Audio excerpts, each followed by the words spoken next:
happy holidays to everyone, especially to President Obama and his family, and to the Vice President and to his family, who lead our nation in these difficult times, knowing that with full faith, our best days are still very much ahead of us. On behalf of the Department of the Interior, I want to welcome all of you to the 86th lighting of the National Christmas Tree. Tonight, we continue a proud tradition, one that dates back to 1923, when Washington, D.C. schools asked for a Christmas tree right here at the Ellipse, in the heart of our nation's capital. A few things have changed since President Calvin Coolidge lit our first national Christmas tree, a 40-foot balsam fir on Christmas Eve. The tree has changed. This year's tree is a Colorado blue spruce from the great state of Colorado. But the ways in which we are connected have changed as well. Tonight, we are sharing this moment across the globe via live webcast and for the first time ever, a national public television audience. But some things are still the same. We are reminded of the blessings which we share. We are reminded of the joy of friends and family in this holiday season. And we are reminded by this tree of the bounty that America offers to us. In return, as President Obama often reminds us, we are entrusted with the wise stewardship of our planet. So tonight, on behalf of the Department of Interior, the National Park Service, and the National Park Foundation, our hosts this evening in this very special national park, thank you for coming out to help celebrate a unique American holiday tradition. And now, on his first holiday season in this great house, with great joy and with great pride, I am honored to introduce to all of you the 44th President of the United States of America and the 15th President to light the national Christmas tree, President Barack Obama.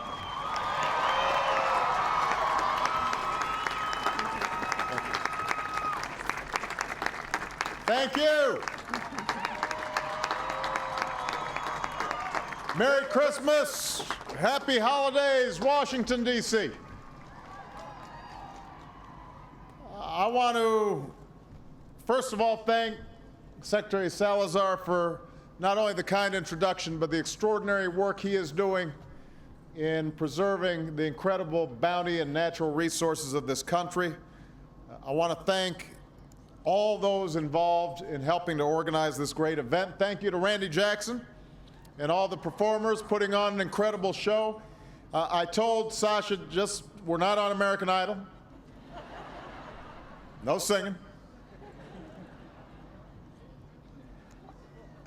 I also want to thank Neil Mulholland, John Jarvis, and Peggy Odell from the National Park Service for being with us, and all the Park Service employees who've worked so hard to put this event together. Give them a big round of applause. And I want to thank my outstanding Vice President and his gorgeous granddaughters, Joe Biden. Stand up, Joe.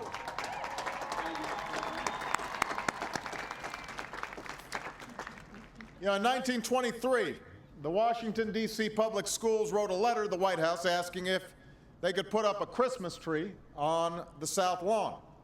And First Lady Grace Coolidge said they could use the Ellipse.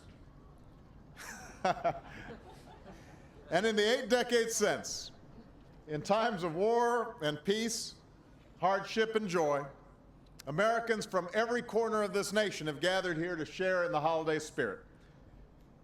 You know, tonight we celebrate a story that is as beautiful as it is simple.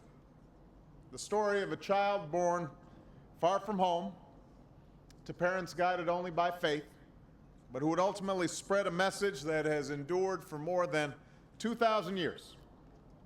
That no matter who we are or where we are from, we are each called to love one another as brother and sister. And while this story may be a Christian one, its lesson is universal.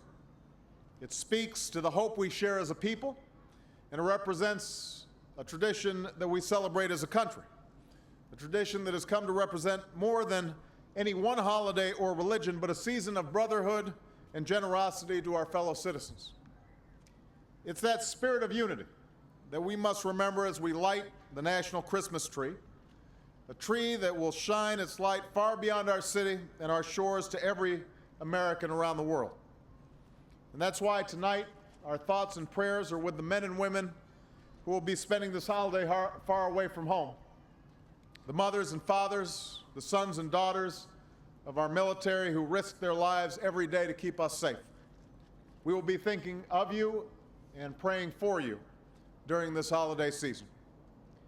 And let's also remember our neighbors who are struggling here at home, those who've lost a job or a home, a friend or a loved one, because even though it's easy to focus on receiving at this time of year, it's often in the simple act of giving that we find the greatest happiness.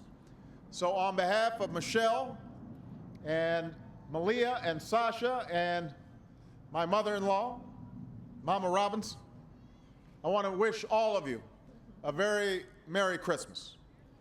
May you go out with joy and be led forth in peace. And now to the serious business of pressing the button and lighting this beautiful tree. So, guys, come up here. I need some assistance. I'm technologically challenged and I might not get this right. So we're going to do a countdown starting from 5. Everybody got to help me out here. 5, 4, 3, 2, 1. Oh! It worked.